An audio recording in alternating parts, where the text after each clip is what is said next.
शिवोऽहं शिवोऽहं शिवोऽहं शिवोऽहम्।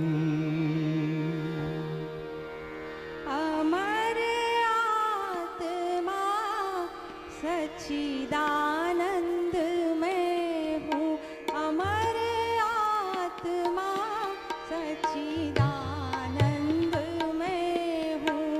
शिवोऽहं शिवोऽहं शिवोऽहं शिवोऽहं शिवोऽहं शिवोऽहं शिवोऽहं शिवोऽहम्।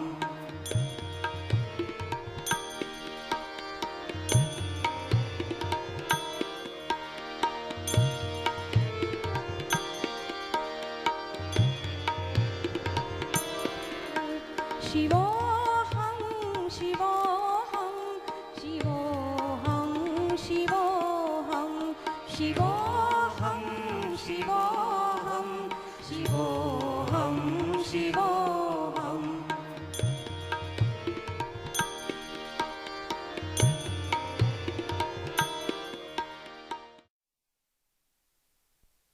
न योगेन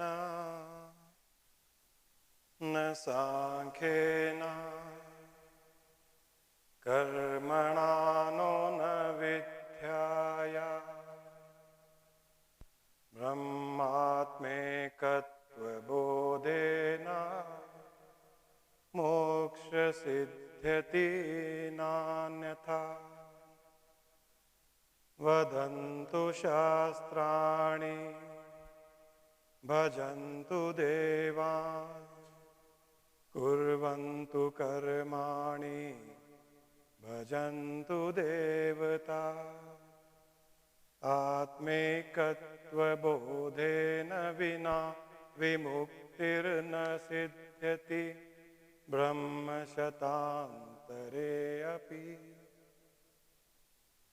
ॐ गुरुर्ब्रह्मा गुरुर्विष्णु गुरुर्देवो महेश्वरः गुरु साक्षात् परब्रह्म तस्मै श्री सद्गुरवे नमः।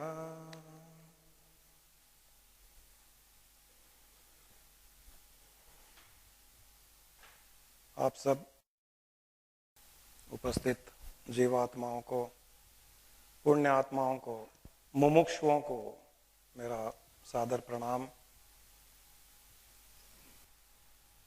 मनुष्य जीवन का ध्येय, लक्ष्य, उसकी अल्टीमेट डेस्टिनेशन और उसकी मंजिल एक ही है, और वह है कि जहां से वह आया है वापस अपने घर में चला जाए।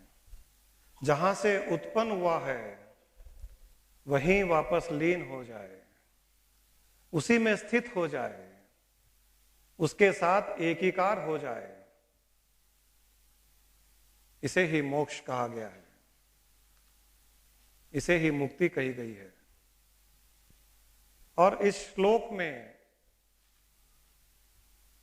यह कहा गया है कि मनुष्य चाहे कितनी भी योग साधनाएं कर ले, कितना भी भगवान के प्रति भजन गा ले, पूजा पाठ कर ले, यज्ञ होम आदि कर ले, शास्त्रों का ज्ञान कर ले, कितनी भी विद्या ग्रहण कर ले, कितने भी प्रवचन सुन ले, कितने बार भी भागवत सुन ले, उससे उसका मोक्ष नहीं होगा।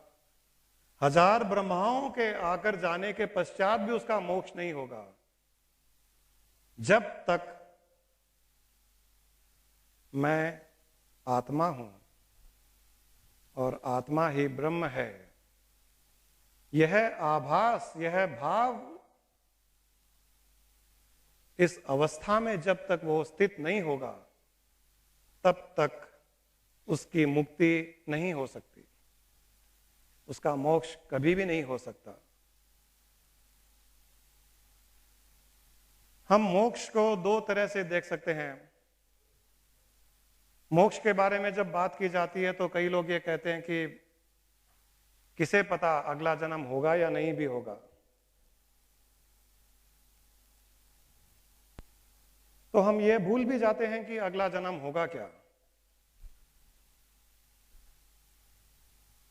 क्या हम इस समय जीवित रहते हुए, सब कुछ करते हुए, क्या हम ऐसी स्थिति प्राप्त नहीं करना चाहते जहां पर हम किसी भी तरह के बंधन में न हो,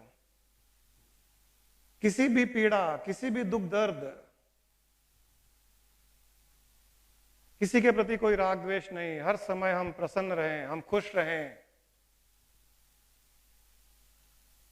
हर समय हम ऐसे रहें जैसे हम चल नहीं रहे, हम उड़ रहे हैं। क्या यह स्थिति हम नहीं चाहते?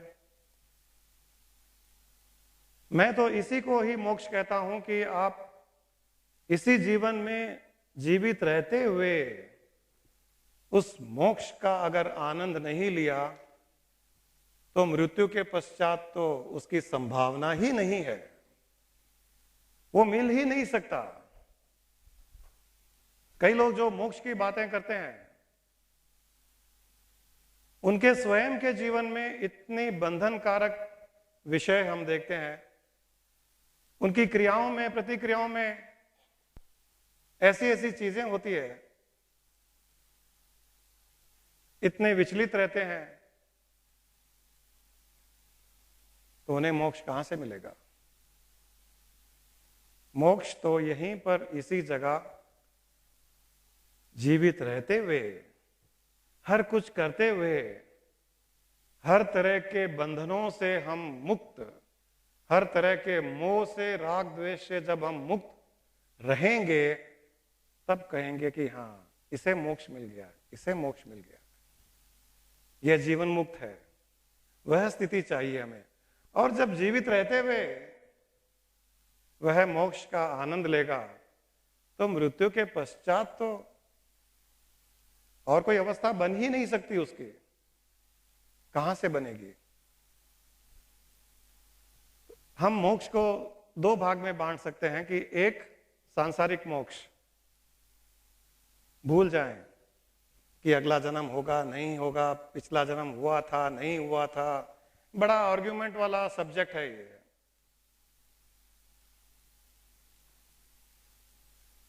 सांसारिक मोक्ष यही कि सब कुछ करते हुए, सब कुछ भोगते हुए संसार में हम मुक्ति का आनंद लें। और दूसरा मोक्ष है आध्यात्मिक मोक्ष, जो ये मानते हैं कि अगला जन्म होता है और पूर्व जन्म था और हमें फिर से इस जन्म, मृत्यु और पुनः जन्म के चक्रव्यूह से हमें बाहर निकलना है। उनके लिए आध्यात्मिक मोक्ष। लेकिन उस आध्यात्मिक मोक्ष के लिए पहले सांसारिक मोक्ष मिलना आवश्यक है, इसके बिना तो वह भी नहीं मिल सकता।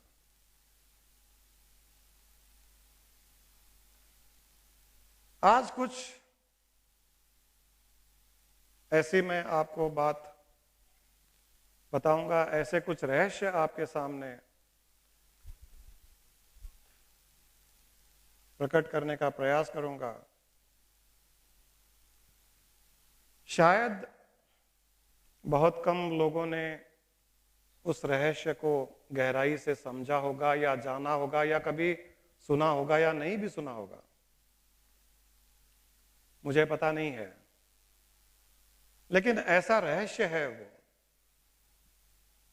अगर ध्यान से सुना जाए, ध्यान से समझा जाए, उसकी गहराई को पकड़ा जाए, आज इसी क्षण आपकी मुक्ति निश्चित है।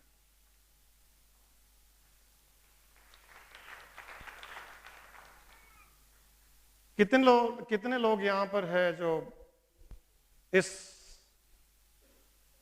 मुक्ति की अवस्था को प्राप्त करना चाहते हैं, इस मोक्ष की अवस्था का आनंद लेना चाहते हैं? सभी?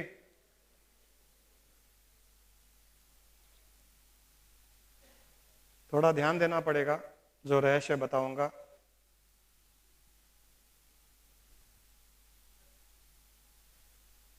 पहले तो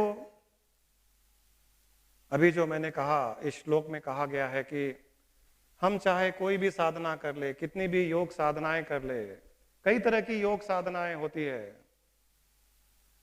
हठ योग, राजयोग, ध्यान योग, ज्ञान योग, भक्ति योग, मंत्र योग, तंत्र योग,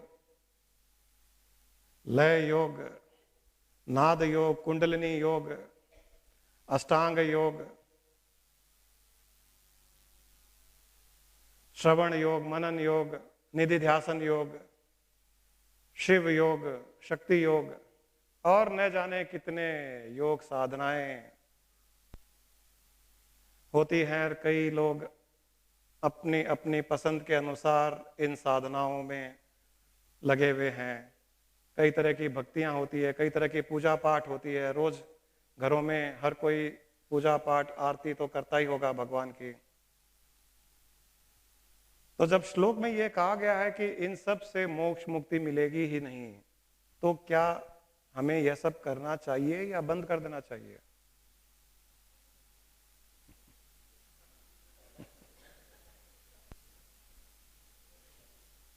इनको गारंटीड ये विश्वास है कि मोक्ष मिलने वाला, इसलिए सोचते हैं कि बंद कर दो अभी से ही।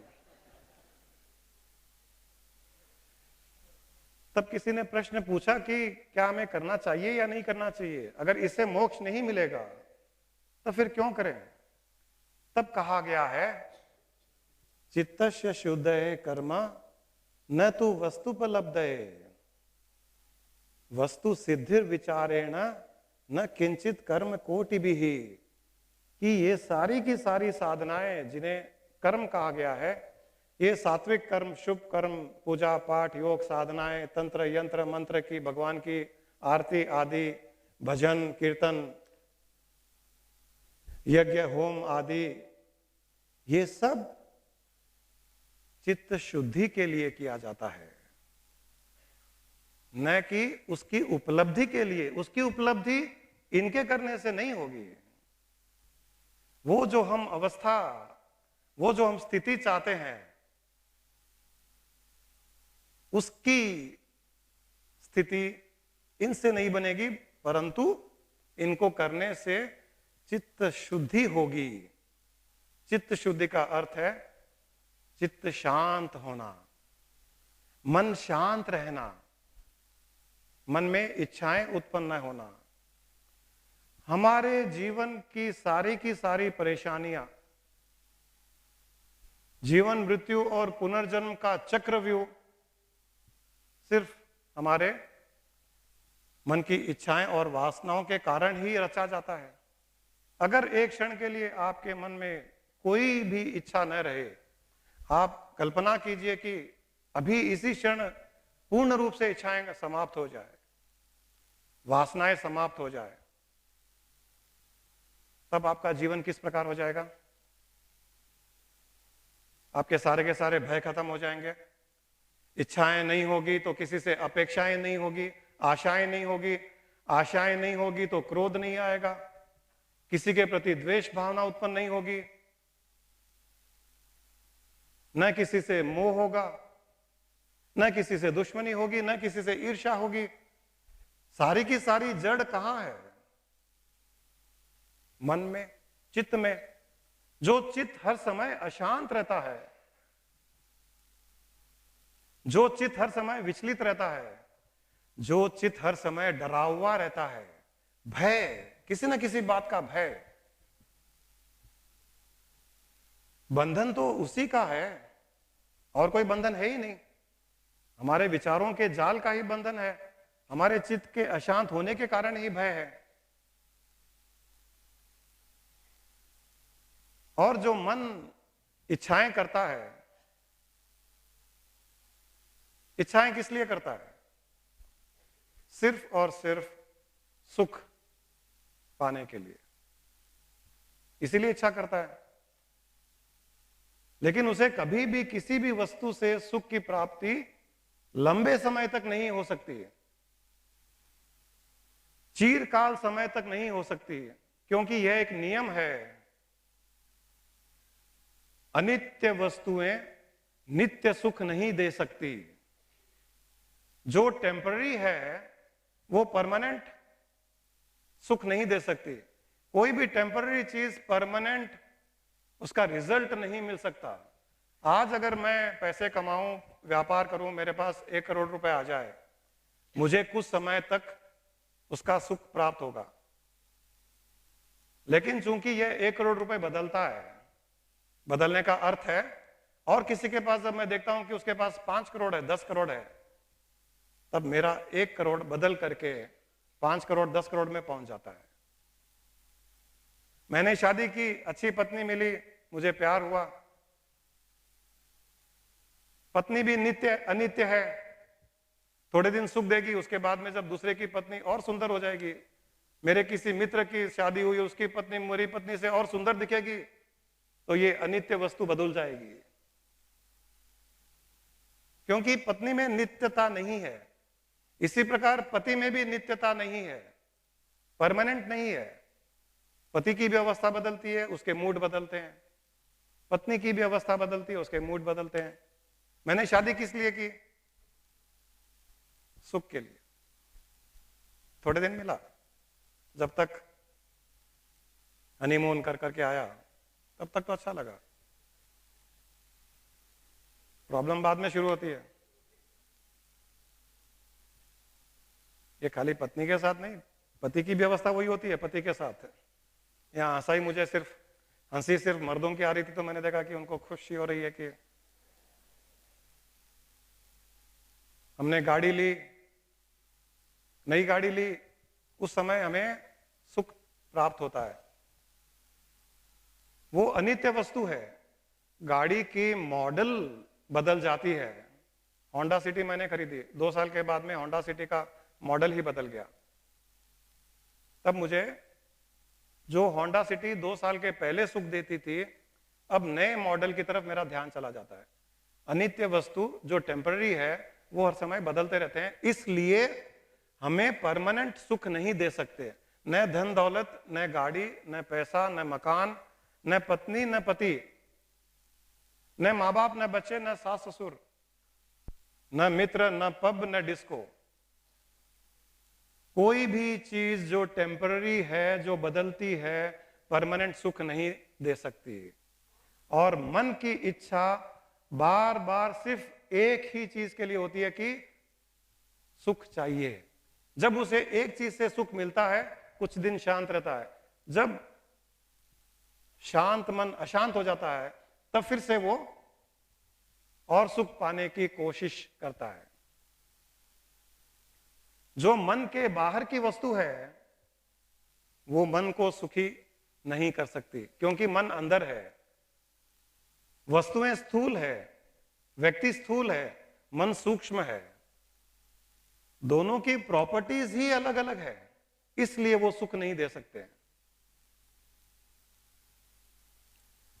यहां पर मैं आपको याज्ञवल्क्य के एक ऋषि थे, आपको कई लोग जानते होंगे। राजा जनक के समय की बात है, उनकी बात बताता हूं, और उन्हीं की बात में जो मैं रहस्य आपको बताना चाह रहा था, वो रहस्य छुपा हुआ है। आप ध्यान से सुनिएगा। याज्ञवल्क्य ऋषि बहुत बड़े ऋषि थे। राजा जनक के समय उनकी 2 पत्नियां थी। पूर्व जन्म में 2-2 पत्नियां, ऋषि मुनियों के 4-4 पत्नियां, राजाओं के भी 4-4 पत्नियां। कैसे होती थी, कैसे संभालते थे पता नहीं, आजकल तो एक भी नहीं संभलती है। मैंने तो संभाल के रखी है। 2 पत्नियां थी याज्ञवल्क्य के, और जब उनका संन्यास आश्रम में जाने की इच्छा हुई, 4 आश्रम बताए जाते हैं शास्त्रों में, तब उन्होंने दोनों पत्नियों को बुलाया और कहा कि मैं अब संन्यास आश्रम में प्रवेश करने जा रहा हूं और मैं मेरी सारी संपत्ति तुम दोनों में बराबर बांट रहा हूं। उनकी एक पत्नी मैत्रेयी बहुत ही समझदार औरत थी। उसने कहा कि याज्ञवल्क्य के पास में काफी संपत्ति थी। उसने कहा कि उसने सोचा पहले कि इतनी संपत्ति है हमारे पास में और हम बहुत अच्छी तरह से जीवन व्यतीत कर रहे हैं, सुख शांति सब कुछ है, और ये जो सारी संपत्तियां छोड़ करके और किसी चीज की और किसी वस्तु की प्राप्ति के लिए इतनी संपत्ति छोड़ करके जा रहे हैं, तो उस वस्तु में इस संपत्ति से अधिक सुख देने की क्षमता जरूर होगी। यह मैत्रेयी के दिमाग में आया। तब उसने पूछा कि आप जो हमें संपत्ति देकर के जा रहे हो, क्या यह संपत्ति हमें सुख देगी? क्या हमें चिरकाल तक सुख देगी? क्या हमें हरदम ये प्रसन्न रखेगी? याज्ञवल्क्य ने कहा कि नहीं, ये तुम्हें सुख सुविधा दे सकती है। मैं जो संपत्ति तुम्हें दे करके जा रहा हूं, यह तुम्हें सुख सुविधा दे सकती है, सुविधा ही दे सकती है, कुछ समय के लिए सुख दे सकती है, परंतु नित्य सुख, चिरकाल तक, सारा जीवन यह संपत्ति तुम्हें सुख नहीं दे सकती। इतना ही नहीं, वो मैत्रेयी, सारी धरती की संपत्ति भी अगर तुम्हें दे दी जाए या और किसी जीव को दे दी जाए, तब भी वह सारी धरती की संपत्ति उस व्यक्ति को चिरकाल तक नित्य सुख नहीं दे सकती।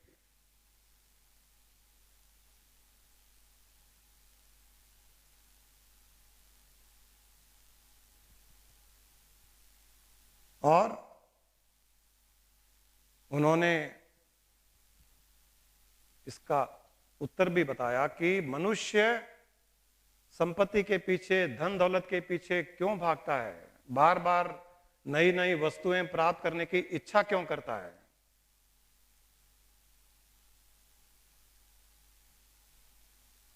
तब उन्होंने एक रहस्य बताया कि जैसे जल में प्यास बुझाने की शक्ति होती है और गले में, कंठ में प्यास लगने की शक्ति, प्यास लगने की शक्ति और जल में प्यास बुझाने की शक्ति। जब प्यास लगती है तो कंठ जल मांगता है, जब प्यासा कंठ जल पीता है तब उसे एक बार का सुख प्राप्त होता है ना। जब हमें प्यास लगती है और हम पानी पीते हैं तो एक बार का हमें सुख लगता है।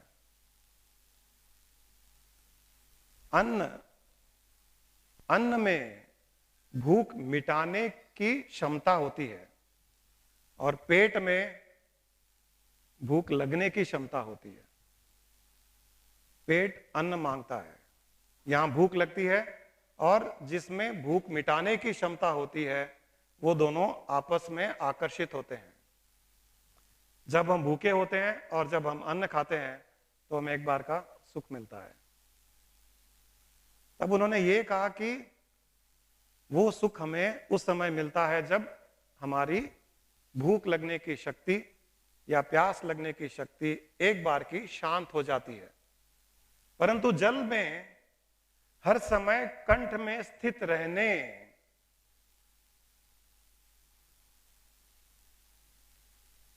का स्वभाव, जल में हर समय कंठ में रहने का स्वभाव नहीं है। इसलिए जैसे ही वह जल कंठ के द्वारा अंदर चला जाता है और कुछ देर के पश्चात फिर से भूख लगती है, तब कंठ फिर पानी मांगता है। उसी प्रकार अन्न भी पेट में हरदम रह नहीं सकता, इसलिए फिर भूख लगती है और फिर से हम अन्न की प्राप्ति करने की कोशिश करते हैं। इसी प्रकार ये जो कंठ में भूख, प्यास लगने की शक्ति और जल में प्यास बुझाने की शक्ति, ये जब एक हो जाते हैं तब सुख की प्राप्ति होती है। पेट में भूख लगती है और अन्न जब जाता है तब दोनों एक हो जाते हैं, तब सुख की प्राप्ति होती है। उस समय दोनों एक हो जाते हैं, परंतु जैसे ही वो एक से वापस हट करके अपने अपने अवस्था में चले जाते हैं, फिर से उसकी स्थिति वही बन जाती है और फिर से वो अन्न की मांग करता है और कंठ जल की मांग करता है। इसी प्रकार मन किसी न किसी चीज की इच्छा करता है, धन दौलत की, और उसे जब वो धन दौलत मिलता है तब एक बार का उसे सुख प्राप्त होता है। परंतु मन धन नहीं बन सकता और धन मन नहीं बन सकता, इसलिए कुछ समय के पश्चात फिर से मन में धन की प्राप्ति की इच्छा होती है। वह जब गाड़ी लेता है, मकान बनाता है, कोई ज्वेलरी लेता है, एक बार का मन ज्वेलरी के साथ में, गाड़ी के साथ में, मकान के साथ में अपना एकीकार कर लेता है, उसके साथ में एक हो जाता है। जब उसे उस चीज की प्राप्ति होती है, जैसे कंठ में जल जाता है तो कंठ और जल एक हो जाते हैं, जब तक वो एक रहते हैं तब तक सुख की प्राप्ति होती है। मन को जब उसकी इच्छित वस्तु मिल जाती है तब उस समय, कुछ समय के लिए वो उसे एकीकार हो जाता है, एकीकार होने के कारण उसे सुख की प्राप्ति होती है।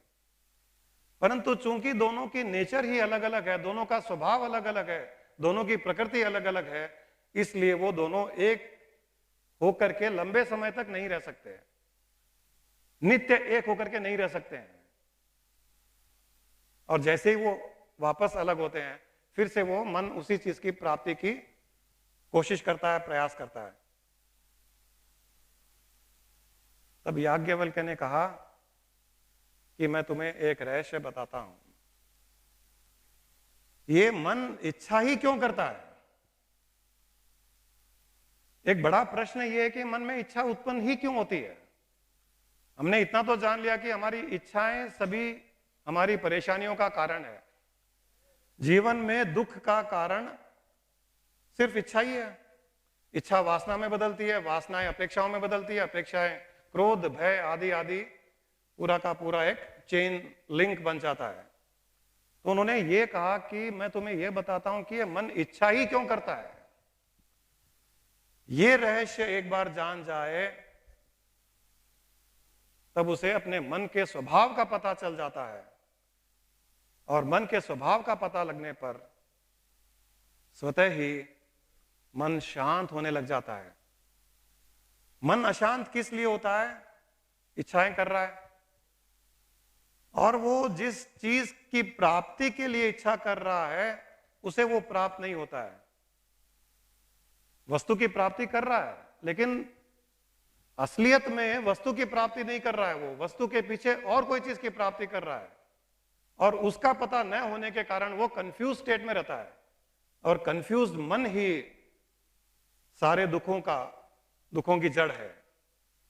जिस दिन मन का यह कंफ्यूजन खत्म हो जाएगा, लाइफ की सारी प्रॉब्लम सॉल्व हो जाती है। तब उन्होंने कहा कि हे मैत्रेयी, तुम ध्यान में सुनना, मन इच्छाएं क्यों करता है। तब उन्होंने बताया कि सृष्टि की उत्पत्ति से पहले, जब सृष्टि थी नहीं, तब केवल निराकार, नित्य, सर्वव्यापक, सर्वशक्तिमान एक अकेला ब्रह्म ही था, जिसे हम शुद्ध चेतना भी कह सकते हैं। आप ध्यान से सुनिएगा, यहां पर एक रहस्य बताया गया है जिसे शुद्ध चेतना, प्योर कॉन्शियसनेस कहा गया है, कि सिर्फ वो ही वो था और कुछ नहीं था।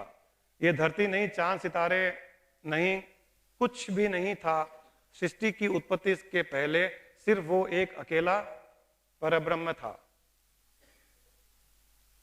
और वहां से जब सृष्टि की उत्पत्ति, सृष्टि की रचना प्रारंभ हुई, तब वह एक चेतना, एक कॉन्शियसनेस दो में बंट गया। एक ही था, उस एक कॉन्शियसनेस अपने आप में, उस एक चेतना में दो चेतनाएं बंट गई, उनका डिवीजन हो गया, उस एक का डिवीजन हो गया और एक को कहा गया सक्रिय चेतना, एक को कहा गया निष्क्रिय चेतना। एक स्टैटिक कॉन्शियसनेस, एक डायनामिक कॉन्शियसनेस, एक स्थिर चेतना, एक चंचल चेतना। इस चंचल चेतना से,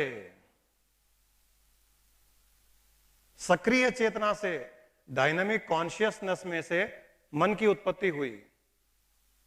और जो स्टैटिक कॉन्शियसनेस है, स्थित चेतना है, स्थिर चेतना है, वहां से वस्तुओं की उत्पत्ति हुई, जड़ की उत्पत्ति हुई, पंचभूतों की उत्पत्ति हुई। पंचभूतों के मिश्रण से कई वस्तुएं बन गई, धरती बन गई, आकाश बन गया, चांद तारे आदि बन गए, पेड़ पौधे बन गए, शरीर बन गए, जीव बन गए, मनुष्य की उत्पत्ति हुई, जानवर बन गए, पक्षी बन गए, सब पंच तत्वों की उत्पत्ति से। एक तरफ मन की उत्पत्ति, दूसरी तरफ शरीर, वस्तुओं की उत्पत्ति। अब उस एक चेतना में से ये दो भाग जब हो गए,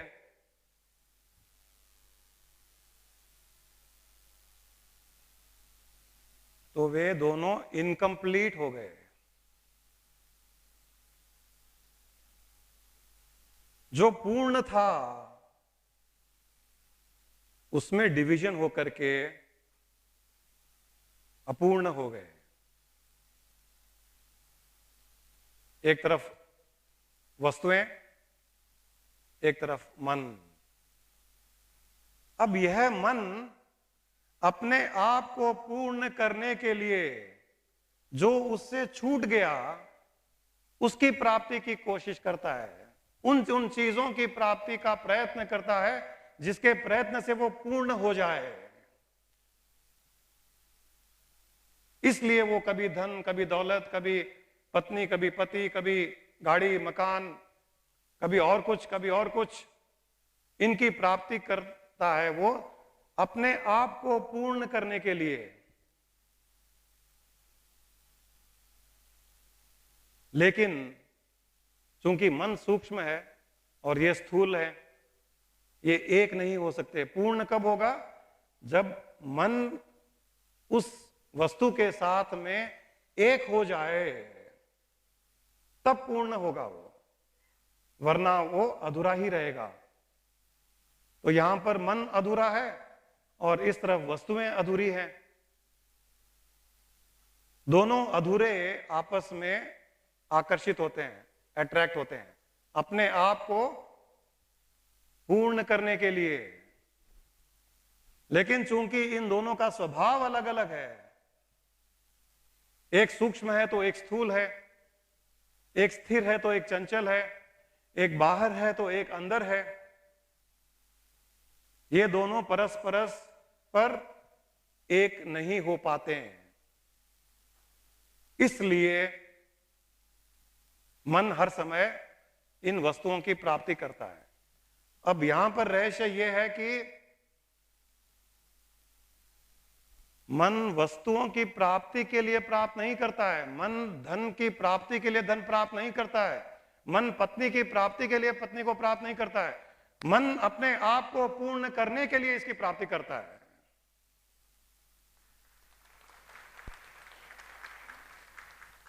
उसे पूर्ण होने में सुख मिलता है। जब जब किसी भी चीज से वो एकीकार हो जाता है और कुछ समय के लिए अपने आप को पूर्ण मान लेता है, तब तक वो सुखी होता है। तो उसका प्रेम अपने आप को पूर्ण करने के लिए है, न कि प्रेम वस्तुओं में है। हम इस अज्ञानता में रहते हैं कि हम किसी वस्तु की चाहना कर रहे हैं।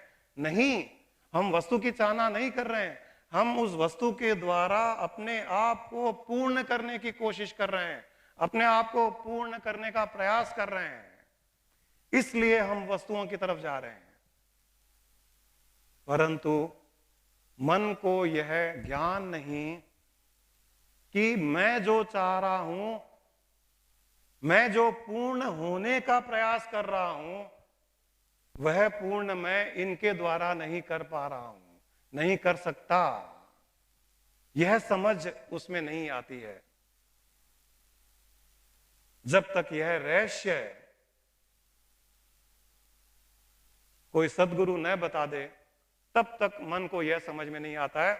और समझ में न आने के कारण ही वो सिर्फ वस्तुओं की प्राप्ति, धन दौलत की प्राप्ति, हर चीज की इच्छाएं करने में जीवन व्यतीत कर देता है, उसमें फंस जाता है और जन्म मरण के चक्रव्यूह में फंसा हुआ रहता है और जीवित रहते हुए भी दुख सुख का आभास करता है। क्योंकि जब जब वस्तु की प्राप्ति होती है, जब कोई व्यक्ति की प्राप्ति होती है, सुख का अनुभव करता है, और जैसे ही वो व्यक्ति उससे दूर जाता है फिर से दुखी हो जाता है। इच्छित वस्तु की प्राप्ति होती है, सुखी होता है। इच्छित वस्तु दूर चली जाती है, दुखी हो जाता है। सुखी तब हुआ था जब वो पूर्ण हो गया था। उस वस्तु ने उसे सुख नहीं किया, उस चीज ने उसे सुख नहीं दिया। अपने आप को पूर्ण होने के कारण उसे वह सुख मिला था। लेकिन चूंकि वो कंफ्यूज स्टेट में है, इसलिए उस चीज के छूटने पर फिर से दुखी हो जाता है। तो याज्ञवल्क्य कहते हैं कि हे मैत्रेयी, तुम ये समझ लो कि मन जो कुछ करता है वो अपने आप को पूर्ण करने के लिए करता है, न कि वस्तु की प्राप्ति के लिए। वस्तु, सांसारिक चीजें कभी भी उस मन को पूर्ण नहीं कर सकती, इसलिए नित्य सुख उसे प्राप्त नहीं हो सकता, नित्य आनंद में वह नहीं रह सकता। और नित्य आनंद में, नित्य सुख की प्राप्ति अगर तुम्हें चाहिए, तुम्हें सारे सांसारिक झंझटों से अगर मुक्ति चाहिए, तो मन को पूर्ण करना पड़ेगा। तुमको वो समझना पड़ेगा कि मन को पूर्ण कैसे करूं और उसे पूर्ण कैसे रहने दूं, फिर तुम्हें कोई भी चीज विचलित नहीं करेगी, फिर तुम्हें दुख छू भी नहीं पाएगा, कोई कष्ट छू भी नहीं पाएगा।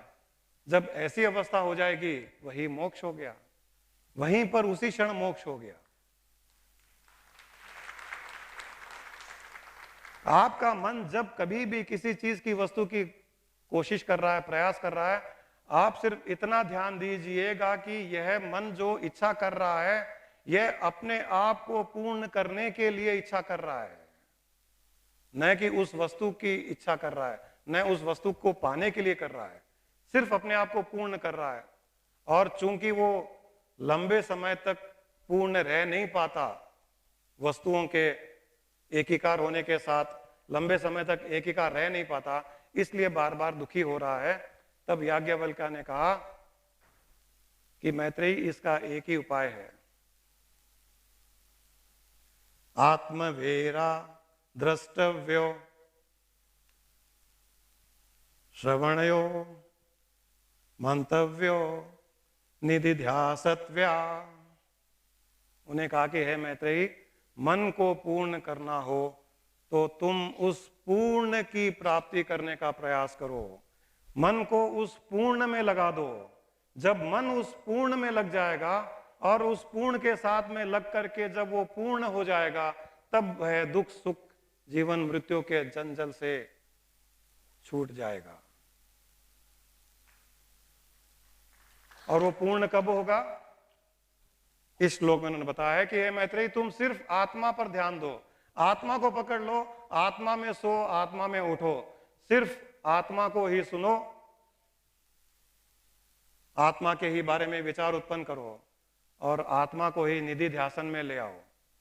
उसका यह भी अर्थ है कि तुम्हें जो दृश्य दिखता है, तुम्हें जो लोग दिखते हैं, जो व्यक्ति दिखता है, जो वस्तु दिखती है, सभी को आत्मामय कर दो, सभी में आत्मा देखो, उस चेतना को देखो जिस चेतना से ये उत्पन्न हुए हैं। तुम्हारा मन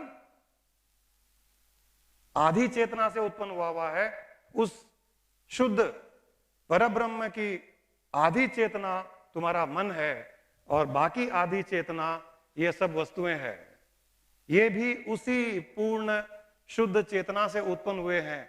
तो इनमें तुम उस आत्मा का भाव करो। जिसे भी देखो, जो भी दृश्य दिखे, उसे उस आत्मा की दृष्टि से देखो। जो भी तुम सुनो, उसे आत्म श्रवण समझो। जो मन में विचार उत्पन्न होते हो, उसे आत्मा के ही विचार उत्पन्न हो रहे हैं, इस प्रकार देखो। और हर कार्य करते हुए निधि ध्यान के द्वारा अपने आत्म स्वरूप में स्थित होते हुए कार्य करो। जब तुम इस प्रकार जीवन व्यतीत करोगे, धीरे धीरे धीरे तुम्हारा मन परिवर्तित होकर के उस पूर्ण आत्मा में लग जाएगा। जब पूर्ण आत्मा में लगता चला जाएगा, तब मन पूर्ण होता चला जाएगा, क्योंकि उस आत्मा का स्वभाव, उसकी प्रॉपर्टीज और मन का स्वभाव, मन की प्रॉपर्टीज दोनों एक जैसे हैं। ये दोनों मिल सकते हैं, ये दोनों एकीकार हो सकते हैं, ये दोनों सूक्ष्म है, आत्मा स्थूल नहीं है। ये जो तुम स्थूल वस्तुओं में तुम्हारा मन सुख की कोशिश कर रहा है, प्राप्त करने का प्रयास कर रहा है, वो मन के साथ एक नहीं हो सकते, इसलिए उसे सुख नहीं मिलता है। आत्मा में सुख मिलेगा उसे, क्योंकि आत्मा का स्वभाव और मन का स्वभाव एक ही है। वो एक हो जाएंगे। जैसे जल में नमक डाल दो, नमक घुल जाएगा उसमें, दोनों एक हो गए। इसी प्रकार उस आत्मा में नमक रूपी मन को घोल दो, वो उसके साथ एक हो जाएगा। जैसे ही उसके साथ एक हो जाएगा, मन पूर्ण हो जाएगा। जैसे ही मन पूर्ण हो जाएगा, मोक्ष हो जाएगा।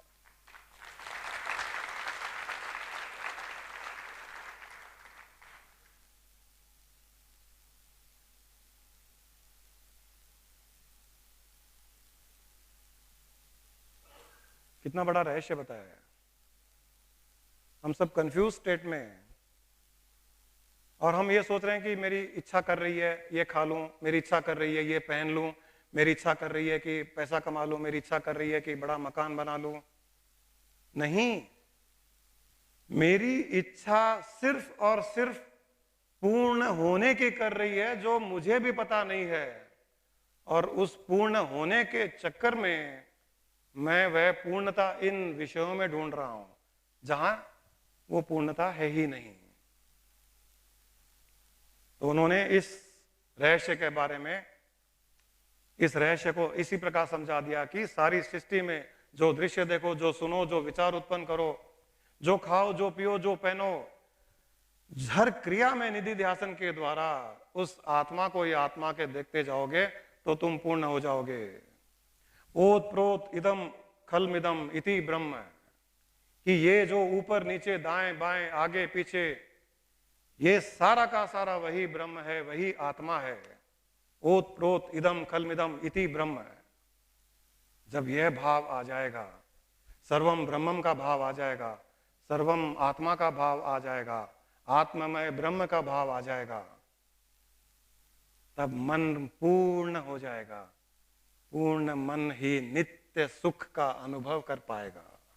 उसे कभी दुख छू ही नहीं सकता, क्योंकि जब वह पूर्ण हो गया तो वहां कोई ऐसी जगह, ऐसा स्थान ही नहीं बचा और किसी चीज को वहां अंदर आने देने के लिए।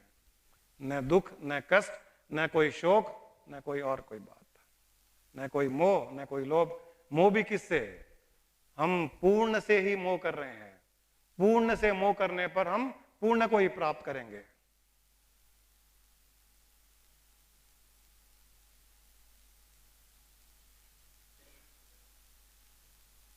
इस एक रहस्य को पकड़ लीजिए, जीवन जीने का तरीका बदल जाएगा। आप हर क्षण उस मुक्ति और मोक्ष का आनंद लेंगे। और यह रहस्य इस प्रकार से सरल भाषा में हमें कौन बता सकता है? केवल गुरु, केवल गुरु और कोई नहीं। कितने भी शास्त्र आप पढ़ लो, यह रहस्य आपको कहीं मिलेगा ही नहीं। कितने भी प्रवचन सुन लो, कितने भी भागवत सुन लो, यह रहस्य आपको नहीं मिलेगा। कितनी भी भक्ति कर लो, कितने भी भजन कर लो, यह रहस्य आपको नहीं मिलेगा। यह रहस्य सिर्फ वह गुरु दे सकता है जो उस रहस्य के द्वारा उस अवस्था को प्राप्त कर चुका है, वही दे सकता है, दूसरा नहीं दे सकता।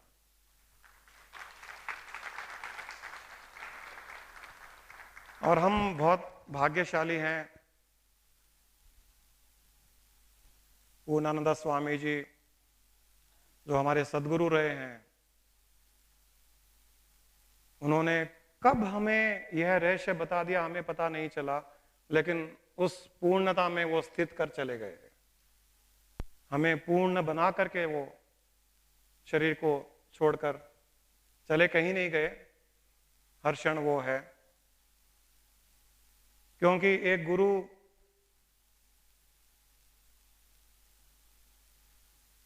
शिष्य को अपना स्वरूप बना करके जाता है। केवल गुरु एक ऐसा होता है जो शिष्य को पूर्ण रूप से अपने जैसा बना लेता है। इसीलिए कहा गया है, पारस में अरु गुरु में बहु अंतर जान, वो लोहा कंचन करे ये करे आप समान। पारस लोहे को सोना बना सकता है, लेकिन कभी भी पारस किसी भी वस्तु को पारस नहीं बना सकता। उसे डर लगता है, पारस बना दूंगा तो मुझे कौन पूछेगा। गुरु को डर नहीं लगता है। गुरु तो अति प्रसन्न होता है जब वो दूसरे को गुरु बना देता है, जब सारे के सारे रहस्य शिष्य को समझा देता है और शिष्य को वह गुरुत्व दे देता है। वो यह होता है गुरु का स्थान। इसीलिए कहा गया है,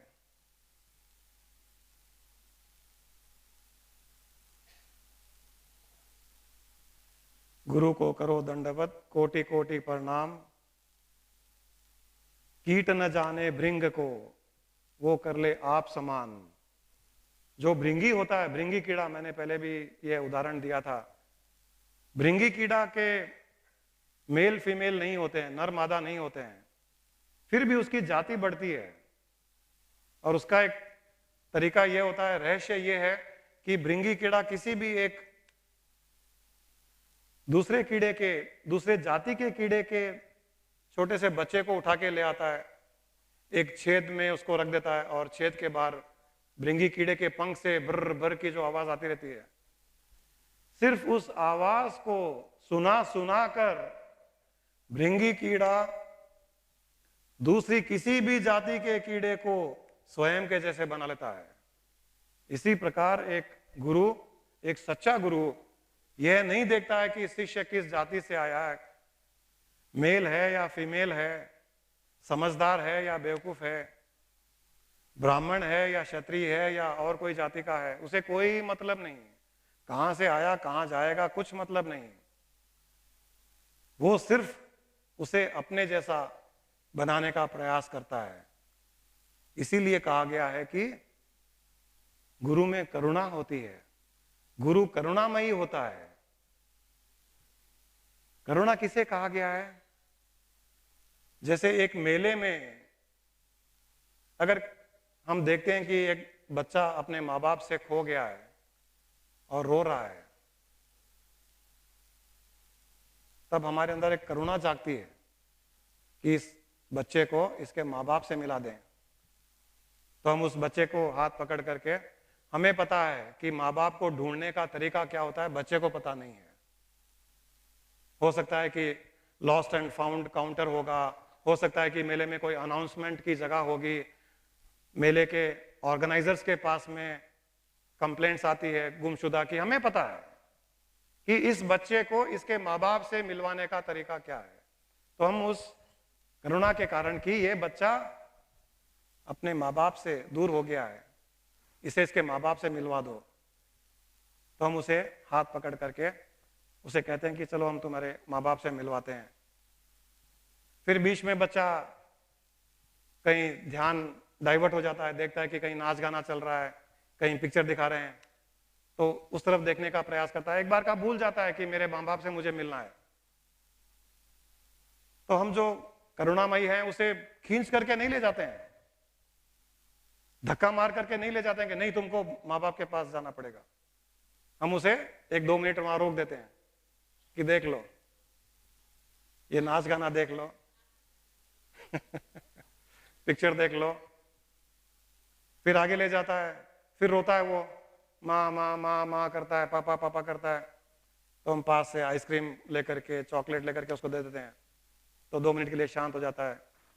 फिर थक जाता है तो गोदी में उठा लेते हैं उसे। हमारा उद्देश्य सिर्फ एक ही है, इसे इसके माँ बाप से मिलवा दिया जाए। यही काम एक सद्गुरु करता है।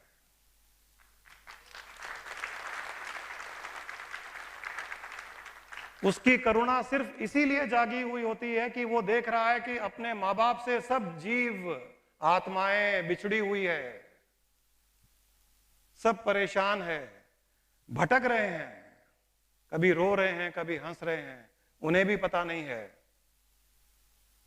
वह गुरु उस समय उस शिष्य की उंगली पकड़ता है, उसे उसके माँ बाप से मिलवाने के लिए, उस पूर्ण आत्मा से मिलवाने के लिए, उस ब्रह्म से मिलवाने के लिए, जहां से यह बिछुड़ गया है और उसे वापस प्राप्त करने का रास्ता पता नहीं है। जिस प्रकार एक बच्चे को पता नहीं है लेकिन एक बड़े को पता है, वही कार्य एक सद्गुरु करता है। इसी को कहते हैं करुणा। और सद्गुरु शिष्य को तब तक नहीं छोड़ता जब तक वो उसे न मिलवा दे। ये अलग बात है, कुछ बच्चे ऐसे होते हैं कि वो उंगली छोड़ करके फिर भीड़ में गायब हो जाते हैं, वरना सद्गुरु तो यही कोशिश करता है, कभी हंसी मजाक करते हुए, कभी उसके कुछ खिला करके, कभी उसको गोदी में उठा लेता है, कभी वो डिप्रेस हो जाता है तो उसे मोटिवेट करता है।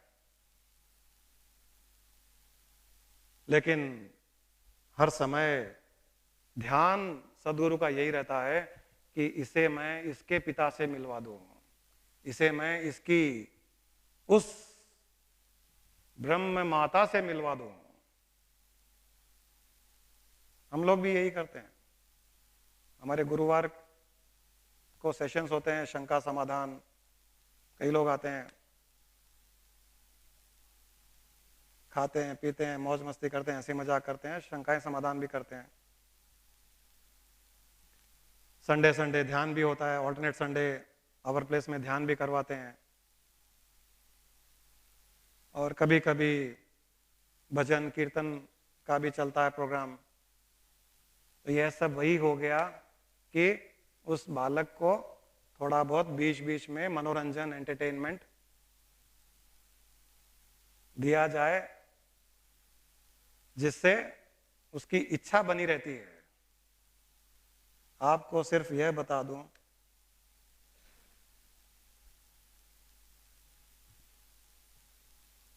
बिना गुरु कृपा, बिना गुरु कृपा उस अवस्था की प्राप्ति नहीं हो सकती।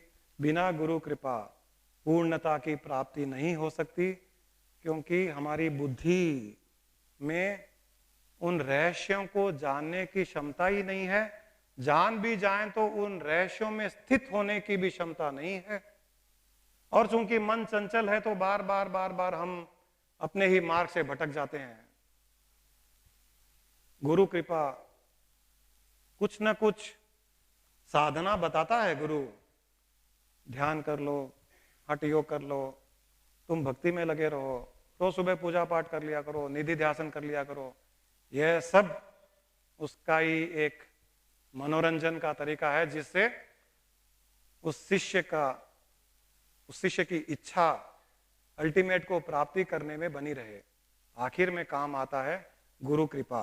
और गुरु कृपा तब बनती है जब धीरे धीरे शिष्य की शरणागति बढ़ती है। जैसे जैसे शरणागति बढ़ती जाती है, गुरु कृपा स्वतः ही प्रवाहित होती जाती है। जब पूर्ण शरणागति हो जाती है, तब पूर्ण गुरु कृपा प्रवाहित हो जाती है और वो शिष्य भी पूर्ण हो जाता है।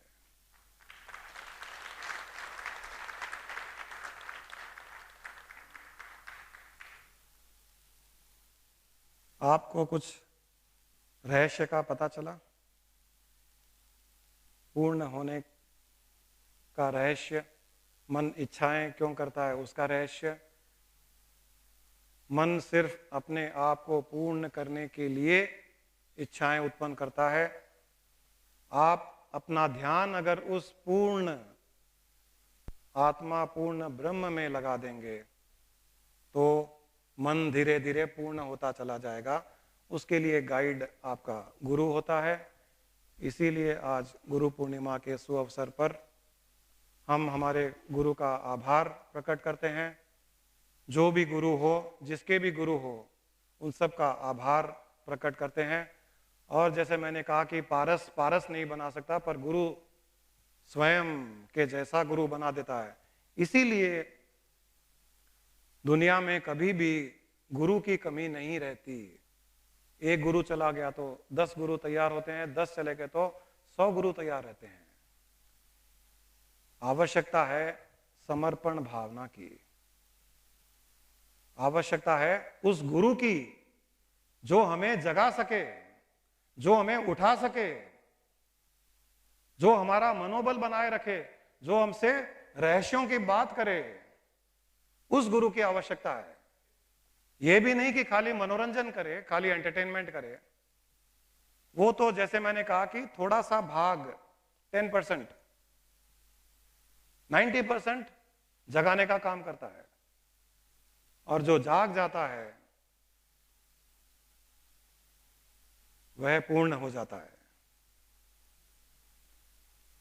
सोएड़ो संसार इन में जागे जको कुण है, जागे जको कुण है, त्यागे जको कुण है। नींद में तो मीठा मीठा सपना ही आवे है, अखियां ने खोल रसते लागे जको कुण है। यहां बताया गया है कि सारा संसार सोया हुआ है, हम सभी सोए हुए हैं, आप सभी सोए हुए हैं। सारा संसार सोया गया है, सोया हुआ है। हमको लग रहा है कि हम जगे हुए हैं, हम जगे हुए नहीं है। हम जगते कब हैं? जब आपका शरीर छूटता है तब आप जगते हो। क्योंकि उस समय जो कुछ यहां था, परिवार, धन दौलत, मकान, दुकान, सारा का सारा एक क्षण में गायब हो जाता है। जैसे ही शरीर छूटा, जीवात्मा बाहर गई अंतरिक्ष में, उसने अपने आप को अकेला पाया।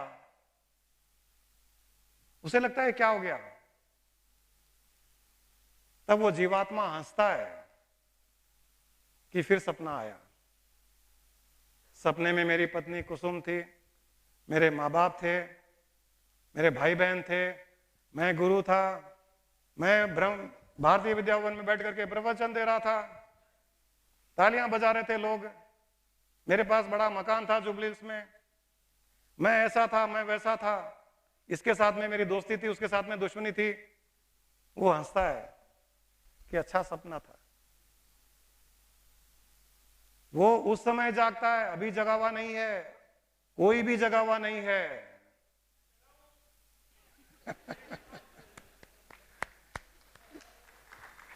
कई जगह वे हैं। इन्होंने कहा तो मैं कह दूं, कितने जगह वे हैं? कई जगह वे हैं यहां पर, मुझे पता है, कई जगह वे हैं। तो जगना किसे कहते हैं? कि जो अभी भी चल रहा है उसे भी वो स्वप्न मात्र माने, वो जगा हुआ है। मैं मरने के पश्चात ही क्यों जगूं? वो जो मरने के पश्चात मेरी अवस्था होती है, वही अवस्था मैं अभी इसी क्षण मैं प्राप्त करके उसी में स्थित हो जाता हूं। वो जग गया, वो जगा हुआ है, बाकी सब सोया हुआ है।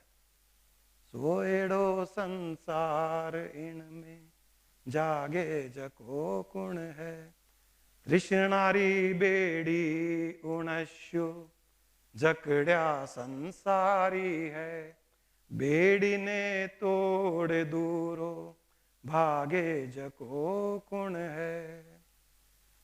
क्रोध है खूंखार डाकू सगड़ा ने लूटे है, क्षमारी बंदूक कुण दागे जको कुण है। काम वासना रे आगे बड़ा बड़ा हार्या है, काम ने पछाड़ आगे आवे जको कुण है। बड़बीर चंदन वो है सत्य जो पिछाणे है, अनादि अनंत मारे सागे जको कुण है। वो है जो ये सत्य जानता है कि वो अनादि अनंत मेरे साथ जो है वो कौन है, वो मैं हूं, वो आत्मा मैं हूं। तब वो पूर्ण भाव में रहता है, हर क्षण पूर्ण भाव में रहता है। पूर्ण भाव में रहने के कारण दुख सुख दोनों से ही वो परे हो जाता है। और फिर उसकी अवस्था क्या बन जाती है?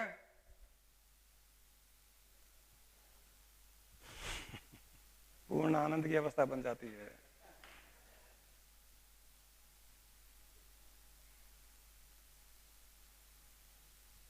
उसकी अवस्था बनती है हर हाल में हंसता रहता, वो ही मस्ताना योगी है। हर हाल में हंसता रहता, वो ही मस्ताना योगी है।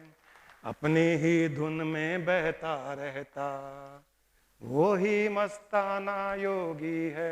हर हाल में हंसता रहता, वो ही मस्ताना योगी है। दुख आते हैं सुख आते हैं, लाभ हानि होती है। दुख आते हैं सुख आते हैं, लाभ हानि होती है। जीवन रण में सब कुछ सहता, वो ही मस्ताना योगी है। हर हाल में हंसता रहता, वो ही मस्ताना योगी है।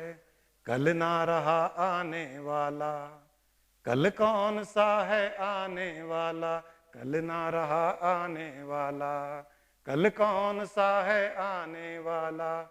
जीवन मृत्यु जो एक समझे, वो ही मस्ताना योगी है। जीवन मृत्यु जो एक समझे, वो ही मस्ताना योगी है। आनंद मगन बाबा कहता, वो ही मस्ताना योगी है। हर हाल में हंसता रहता, वो ही मस्ताना योगी है। ये अवस्था बन जाती है।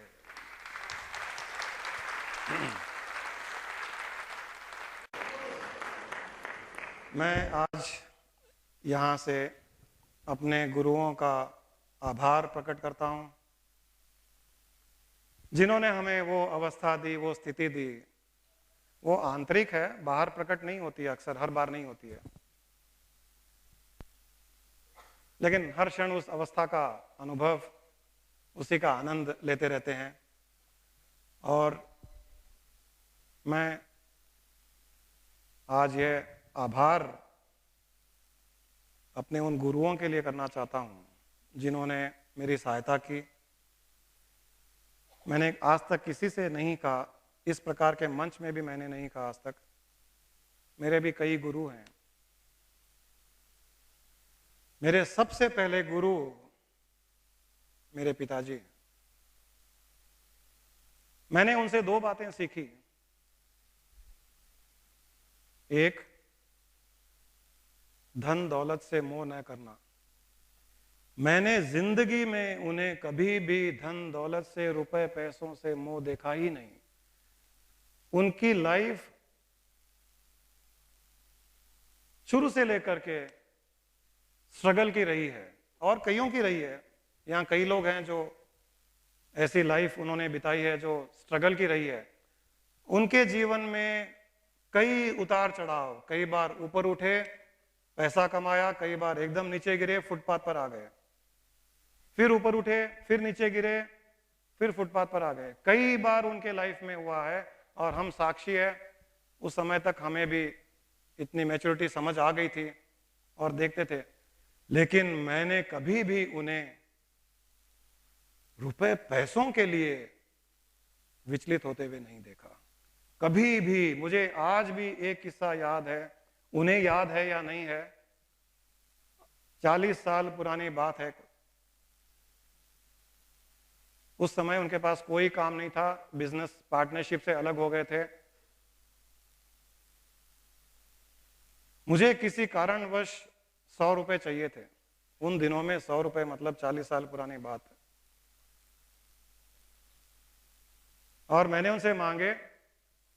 उन्होंने उस समय जब घर में शायद खाने पीने के लिए भी पर्याप्त भोजन नहीं था, अन्न नहीं था, उन्होंने 100 रुपए निकाल करके दे दिए। मुझे पता नहीं क्यों यह बात याद रह गई मुझे, लेकिन आज भी मुझे वह बात याद है। और मुझे वही किस्सा यह सीख दिया है कि मनुष्य चाहे जिस परिस्थिति में हो, धन दौलत से तो उसे मोह रखना ही नहीं चाहिए। ये तो आता है, जाता रहता है। इसके आने में न कोई प्रसन्न होना चाहिए, न जाने में दुख करना चाहिए। और दूसरी सीख उनसे मुझे यही मिली कि हर परिस्थिति में समभाव से रहने की। उन्होंने कभी भी मुझे बिठा करके आज तक कोई ज्ञान की बात नहीं बताई, लेकिन उन्होंने जो जीवन जिया, उस जीवन से मैंने ये 2 चीजें ग्रहण कर ली। और कई अच्छी चीजें हैं, कुछ कमियां भी होगी, सभी में रहती है, हमें भी है, लेकिन मेरा ध्यान उन 2 चीजों पर हर दम गया। समभाव में रहना, धन दौलत पैसों से मोह न करना। और मैंने भी, शायद मेरी पत्नी यहां साक्षी है, किस प्रकार की भी परिस्थिति हो, मुझे याद नहीं कि मैं कभी विचलित हुआ क्या।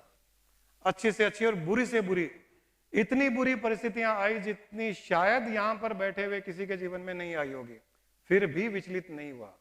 तो ये मेरे पिताजी से मुझे मिला। मैं आज उनका बहुत बहुत आभार प्रकट करता हूं। दूसरा मेरा गुरु मेरी माता जी, सहन शक्ति की मूर्ति। हमारे पैदा होने से, समय से और उसके पहले से हमें बाद में पता चला कि किस किस प्रकार की कठिनाई उनके जीवन में आती गई, किस प्रकार से। उन दिनों में ऐसा ही होता था कि घर में बहुओं की कोई इज्जत नहीं होती थी, बहुत परेशान हुआ करते थे, नौकर चाकर नहीं हुआ करते थे, खाने पीने के लिए सफिशिएंट नहीं होता था, बच्चे पैदा होते थे और तीसरे दिन 5वें दिन उन्हें काम करना पड़ता था, चौके में जाना पड़ता था, खाने के लिए भी पर्याप्त नहीं मिलता था।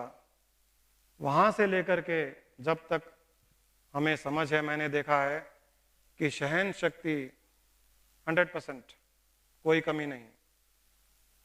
मेरा तीसरा गुरु मेरे बड़े भाई साहब सुरेश जी, आज दुनिया में नहीं है।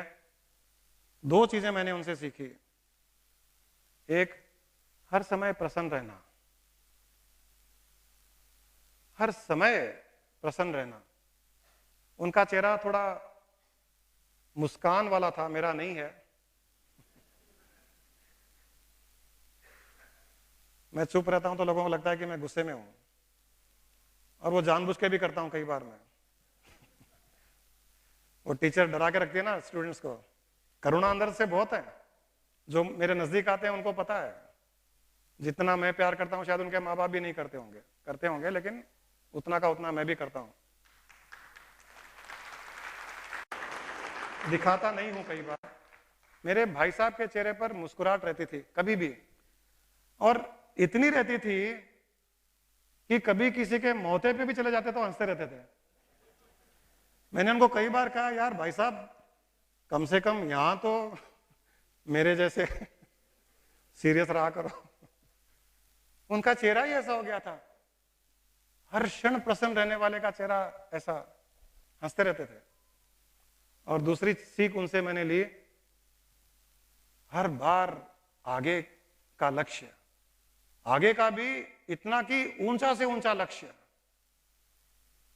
हरदम, बहुत छोटी उम्र में हमने उन्हें खो दिया, लेकिन हरदम कहते थे कि मैं दुनिया का सबसे बड़ा इंडस्ट्रियलिस्ट बनूंगा और मैं स्पिरिचुअली हाईएस्ट एनलाइटेंड स्टेट को प्राप्त करूंगा। सेकंड लेवल भी नहीं, थर्ड लेवल भी नहीं, हाईएस्ट। वो मैंने उनसे सीखा।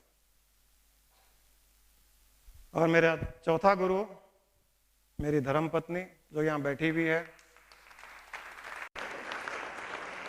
इसे मैंने एक चीज सीखी जो शायद मुझ में भी वो नहीं है। जीवन में पति का साथ किसे कहते हैं, वो मैंने इससे सीखा। अच्छे से अच्छे समय में तो हर कोई साथ देता है। मैंने जिस दिन बिजनेस छोड़ा, बड़ा बिजनेस, हजारों लोग काम करने वाले, उन दिनों में एक अच्छा नाम था हमारी कंपनी का। जिस दिन मैंने बिजनेस छोड़ा और हमारे पास ज्यादा कोई सेविंग्स भी नहीं थी, इसने मुझसे एक प्रश्न नहीं किया कि आप बिजनेस छोड़ रहे हो तो क्या करोगे। एक प्रश्न नहीं किया। मेरे माता पिता ने भी नहीं किया, इसने भी नहीं किया। नहीं तो पत्नियों को सबसे पहले अब हमारा क्या होगा,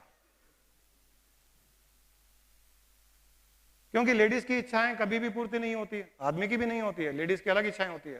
तो उसे ये डर रहता है कि मेरा घूमना फिरना, ज्वेलरी पहनना, कपड़े लत्ते, शॉपिंग आदि का क्या होगा, बच्चों का क्या होगा, उनकी शादियां कैसे होगी, उनको पढ़ाएंगे कैसे। इसने एक प्रश्न भी नहीं पूछा कि आप बिजनेस छोड़ रहे हो क्या करोगे। और उस समय हमारी स्टेटस मैटेरियली, बड़ा मकान बंगला, बड़ी गाड़ियां, हर तरह के ऐशो आराम। वहां से सीधा हम जब आध्यात्मिक साधना में लग गए, ऐसी ऐसी जगह हम रहे जहां पर शायद हमारे नौकर चाकर भी नहीं रहते हैं। 8 बाई 8 के कमरे, टिन शेड, 45 डिग्री टेम्परेचर, उस 8 बाई 8 के कमरे में ही टॉयलेट साइड में, चटाई पर सोना, वहीं पर उठना। वहां पर भी 15-15 दिन, एक एक महीना, दिन के समय 45 डिग्री टेम्परेचर, पंखा चलाओ तो लूएं मार रही है, न चलाओ तो चारों तरफ गर्मी गर्मी।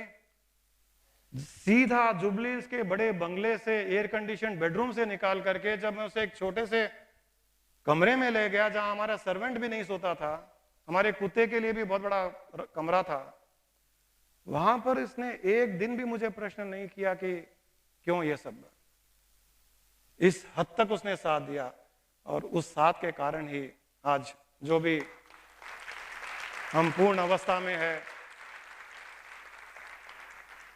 ये मेरे संसार के 4 गुरु, मेरे पिताजी, मेरी माताजी, मेरे बड़े भाई साहब और मेरी पत्नी।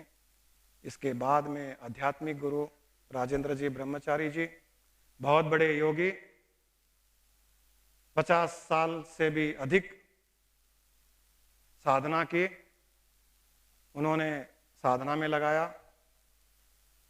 और उनके पश्चात पूर्णानंद स्वामी जी, सदगुरु की मूर्ति।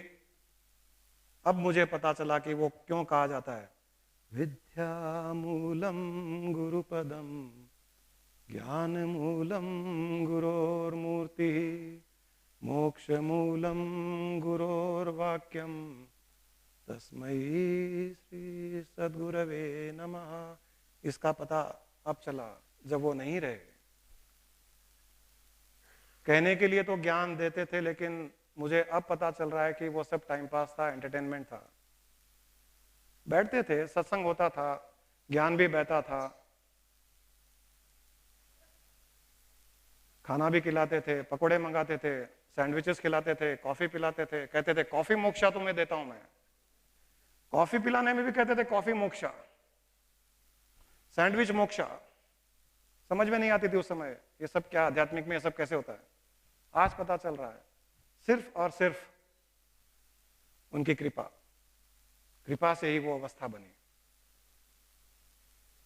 गुरु के नाम में ही मोक्ष है, गुरु के पैरों में मोक्ष है, गुरु के रूप में मोक्ष है। एक बार कबीरदास जी के एक शिष्य ने पूछा कि ये जो बताया जाता है कि गुरु के नाम में मोक्ष है, गुरु के पैरों में मोक्ष है, मुझे समझ में नहीं आया कि गुरु के नाम में मोक्ष कैसे हो सकता है, गुरु की याद में मोक्ष कैसे हो सकता है। कहा जाता था कि गुरु को याद कर लो, गुरु का ध्यान कर लो, मोक्ष मिल जाएगा। ये जो इसमें यही कहा गया श्लोक में, गुरु का ध्यान मोक्ष है। तब कबीरदास जी ने उसे बुलाया, उसे कहा तुम एक काम करो, पास वाले गांव में एक पेड़ है बड़ा, नदी के पास में बरगद का पेड़, वहां पर अभी एक कुतिया ने 6 बच्चों को पैदा किया है। उन 6 बच्चों में एक बच्चा काले रंग का है, सफेद उसके लाइनें हैं। उसके बच्चे के कान में जाकर के तुम कहना कबीरदास जी ने याद किया है, उनका ध्यान करो।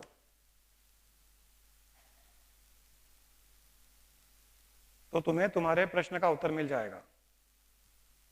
वो गया, पहले तो उसे आश्चर्य, उसे ये पता नहीं था कि इनको पता कैसे चला कि वहां किसी कुतिया ने 6 बच्चों को पैदा किया है, आदि आदि।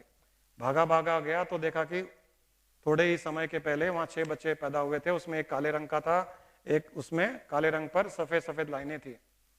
तो उसने उसके कान में जाकर के कहा कि कबीरदास जी ने याद किया है, उनका ध्यान करो। कहते वो बच्चा मर गया। मरते कुतिया पीछे भागी, ये वहां से भागा, कबीरदास जी के पास में बोला ये क्या, आप तो कहते थे कि आपका नाम लेने से मोक्ष मिलता है, आपका ध्यान करने से मोक्ष मिलता है, ये आपने नहीं बताया कि वो मर जाता है। बोले अच्छा मर गया क्या, ओ कुछ कंफ्यूजन रह गया होगा। एक काम करो,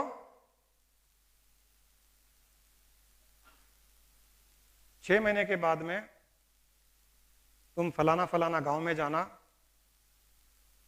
वहां पर एक भंगी के घर में बच्चा पैदा होगा,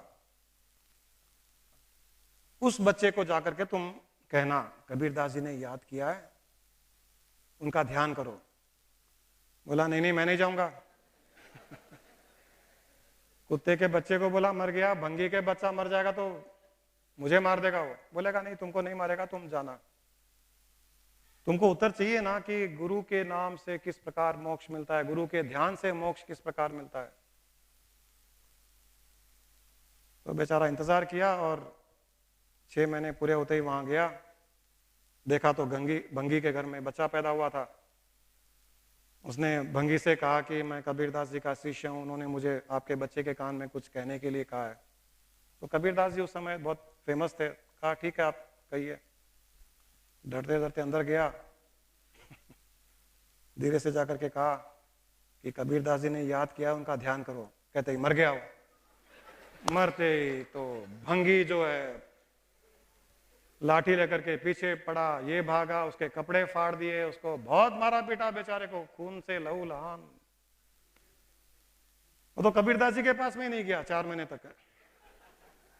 बोला ऐसा फालतू बातें मुझे किन प्रारब्ध कर्मों की सजा दे रहे हैं मुझे पता नहीं है, लेकिन मेरे साथ में कुछ ये गेम प्ले कर रहे हैं। 2 महीने के बाद में जब थोड़ा सेटल हुआ फिर गया। तो कबीरदास जी ने पूछा भाई तुम कहाँ थे इतने दिन, तुम आए नहीं, मैंने तुम्हें कुछ कहा था भंगी के घर जाने के लिए।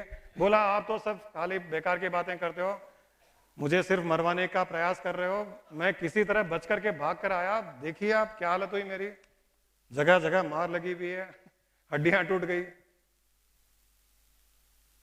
बोले इस बार ऐसा कुछ नहीं होगा। बोले नहीं नहीं अब नहीं चाहिए मुझे किसी प्रश्न का उत्तर नहीं चाहिए। बोले नहीं, सिर्फ आखिरी बार ट्राई कर लो, इस बार तुम्हें तुम्हारे प्रश्न का उत्तर मिल जाएगा। तो उसने पूछा बताइए किसे मारना है? बोले नहीं, इस बार नहीं मारना है, वो जो गांव इस राज्य का राजा है, उसके राजा का नाम लेते सिटी पिटी गुम होगी इसकी। बोले उसके राजकुमार पैदा हुआ है। बोले मुझे क्षमा कीजिए, मैं ये प्रश्न ही छोड़ देता हूं, मुझे उत्तर ही नहीं चाहिए।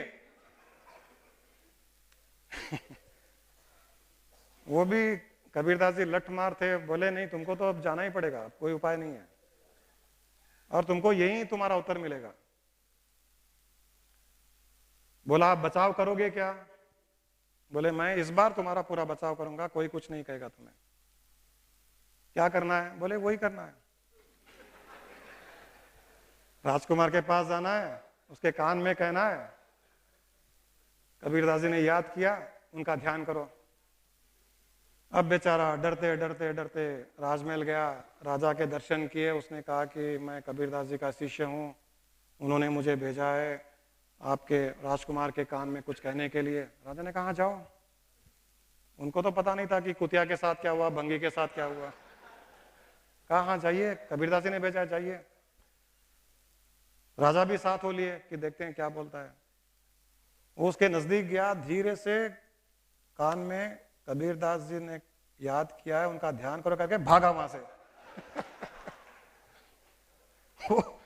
वो देखा ये भी जाएगा और मैं मरूंगा। इतने में बच्चे ने आवाज दी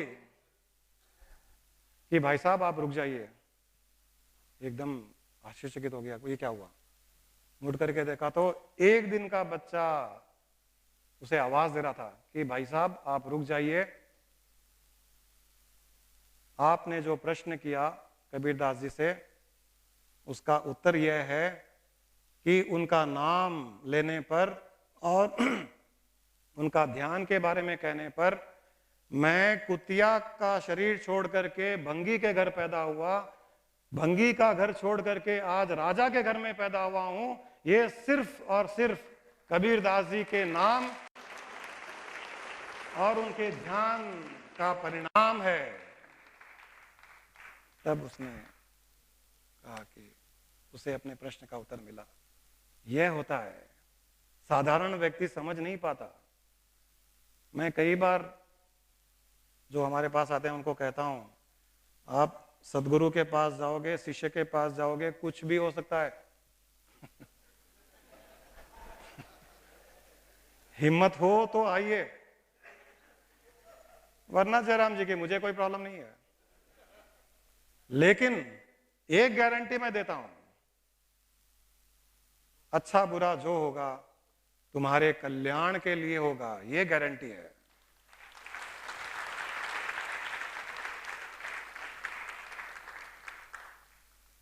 तो मैं उस मधुमक्खी के जैसा हो गया जो चार संसारिक गुरुओं से कुछ ना कुछ। मधुमक्खी क्या करती है, कभी गुलाब के फूल से रस ले लेती है, कभी आम के फल से रस ले लेती है, अलग अलग फूलों से फलों से उनका रस ला करके एक जगह जमा कर करके उसका शहद बना देती है। तो मैंने भी वही किया, मेरे सांसारिक गुरुओं से और आध्यात्मिक गुरुओं से जो मुझे मिला सबका शहद बना करके शहद देता रहता हूं।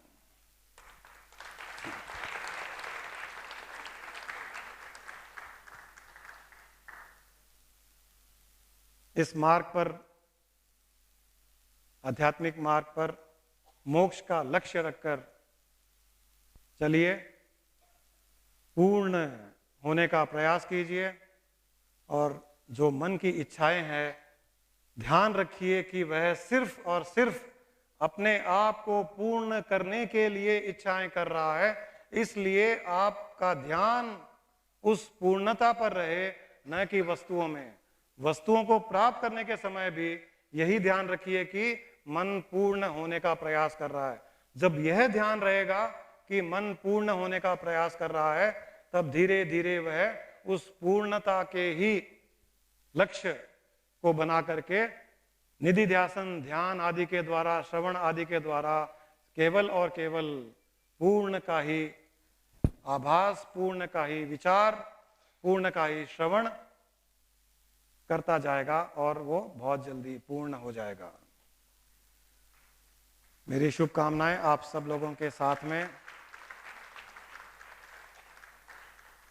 इस मोक्ष पद का पूर्ण रूप से आनंद लें, जीवित रहते हुए जीवन मुक्ति का आनंद लें, मन को पूर्ण करने का प्रयास करें और उसे उस पूर्ण वस्तु में ही लगाइए। पूर्ण वस्तु में लगाने से बहुत जल्दी पूर्ण हो जाएगा। आप सोए हुए संसार में जाग जाओगे और फिर जो मैंने श्लोक की कहा था, ब्रह्म आत्मेकत्व बोधेन मोक्ष सिद्धति नान्यथा, वो हो जाएगा। ब्रह्म और आत्मा का एकीकार हो जाएगा, फिर कोई कुछ बाकी नहीं रहेगा। आज के इस गुरु पूर्णिमा के शुभ अवसर पर आप सबको बहुत बहुत बधाई, बहुत बहुत शुभकामनाएं। आप इसी प्रकार जीवन मुक्ति का आनंद लेते रहिए। कुछ कहना?